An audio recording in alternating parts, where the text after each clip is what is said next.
a Modesto City Council candidate for District 2. As you know, Dave Gear is not going to be running again in November, and that leaves the seat completely open. And we have quite a few people running for that seat. This evening we have Jon Rodriguez. Thank you for coming back. Thank you for inviting me. You were here, I believe, 2 or 3 weeks ago, and we were kind of in a forum setting. Tonight I would like to do more of an interview, find out where you come from, why you're running, and ask you kind of some city questions, kind of like what's going to happen if this sales tax does not go through, what's going to happen to the city. So tell us a little bit about yourself. Where did you come from? Where were you born and raised? Well, I was born here in Modesto on 17th Street back when it was Modesto City Hospital. And, I was, my first home was in the 2nd District, but back then it wasn't the 2nd District, it was just Modesto. And I went to St. Stan's Elementary School, I went to Central Catholic High School, I graduated from Modesto Junior College. I have my Associate of Arts degree in Human Behavioral and Social Science. And what I do for a living is I farm. I have some almonds in Livingston and Delhi. And, the reason that I chose to throw my hat in the ring was because, I think historically when people talk about Modesto, they're going to say it was a great city, it had great people, had great, community programs and all that. But whenever it came to a point where it had to make a decision for its future, it sort of seemed to always sort of drop the ball a little. Mm-hmm. And I think in the next 10, 15 years, the decisions that we make today are going to impact us, meaning in the next 10, 15 years. Sure. So what you really want is to have people on the council, whoever they may be, who are really concerned with the decisions that we make today, because in November we're going to have a new council for the city. So whatever those decisions are, they're really going to affect Modesto's future really forever, because the moment is now. Out of the 6 council members currently, theoretically there could be 3 new ones, completely new, 2 anyway, possibly 3.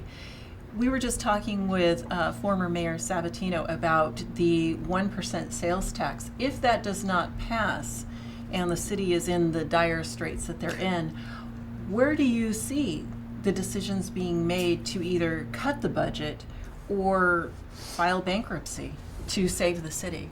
Yeah, and I was in one of the council meetings with when Mayor Marsh said, if we don't get this additional revenue, we're not going to make it next year. And, I understand that. And I understand that if people vote for the tax, they're going to vote so that we won't go bankrupt. But my take on it is that, you have to have fiscal responsibility. And my concern is that if we give the city the $26 million extra dollars, that it will let them go back to the same behavior that we've seen in the past. So it's kind of like rewarding bad behavior. I mean, I'll put it bluntly. Yeah. You don't have to. I know you're running for office. I'm not running for office this year. So. Yeah. By what you were just saying, do you think that the city has not been fiscally responsible, say over the last decade, 10 years, maybe 4 or 5 specifically? I would say no. No.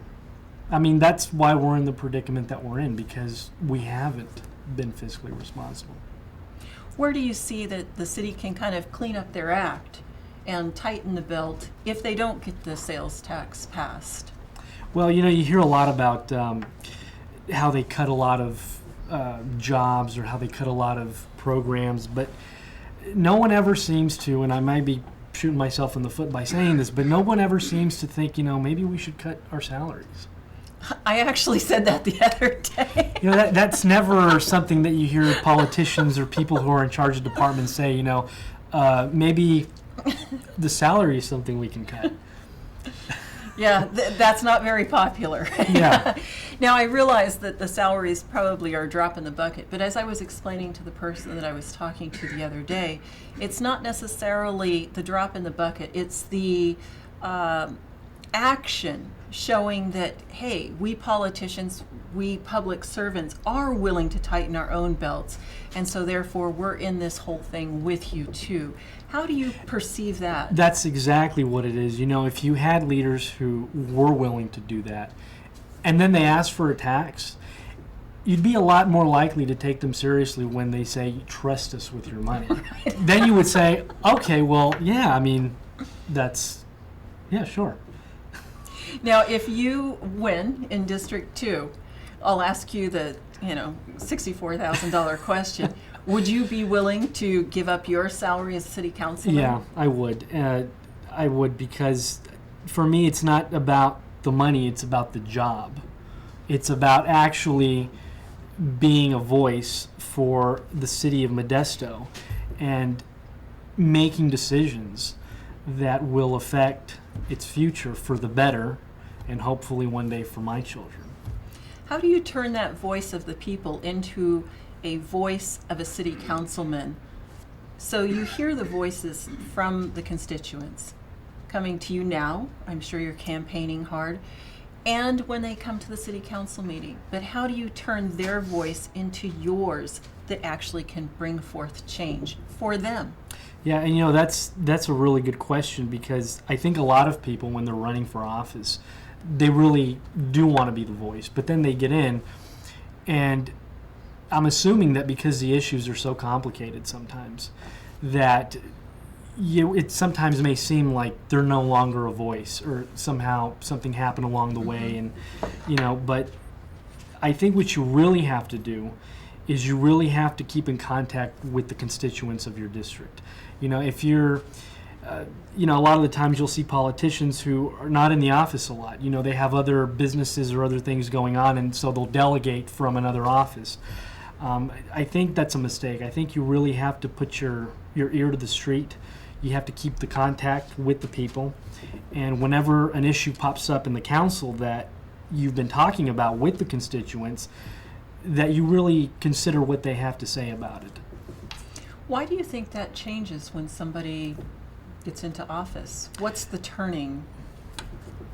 I'm not in office. The only thing I can do is maybe make the assumption that the reason that happens is because when you get into the council, you sometimes see the opportunity that you maybe didn't have the ability to see when you weren't in the council, to do something in order maybe to make revenue, or I remember one of the local politicians who was running a while ago, and I won't mention his name, was asked about selling water to San Francisco, and he said, "Oh no, let them get their own water," But then he got on the board, and then he changed his tune. I don't know why.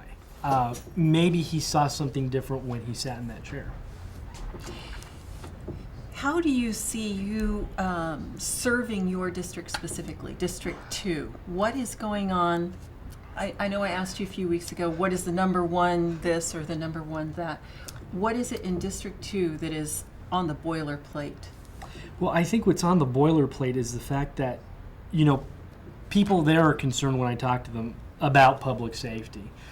Infrastructure is another problem. Mm-hmm. They want safer streets for their kids to walk to school. They want, better lights, those kinds of things. Maybe some more police officers to be there. But really, the thing that I think my mission will be specifically is that, I come from grandparents who are all immigrants. And, I've had the good fortune in my life to graduate from college. I've been to, 15 American states. I've been to Europe. My vision of what the world is and what it offers is so extensive. There's people in my district, however, who've never been outside of District 2, let alone outside of the county, out of the state. So their vision of what the world offers and what it has for them is rather limited.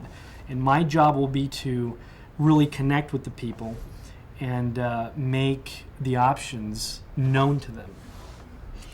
You're talking about your family being immigrants, yet you wear an American flag. Mm-hmm. Before we go, tell me a little bit about why you wear this on your lapel. Well, because I am an American. My mother was born here, even though my father actually was born in Mexico. So I consider myself a second-generation American. This is the country that I love. This is the country that I know. And I've seen other countries, and nothing beats this one, in my opinion. And that's why I want to get into the council, because I want to help.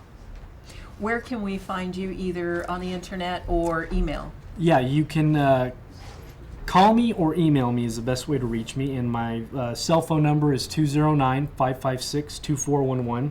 And my email is jonrodriguez87@outlook.com. Why the 87? That's the year I was born, 1987. Oh, wow. You're very young. How old are you? I'm 26. 26. Yeah. Okay. You know, there are a lot of young people getting into politics this year. There are, yes. Yeah, there so are. good luck with that. Thank you very much. Thank you for having me. We'll see you soon. We'll see you.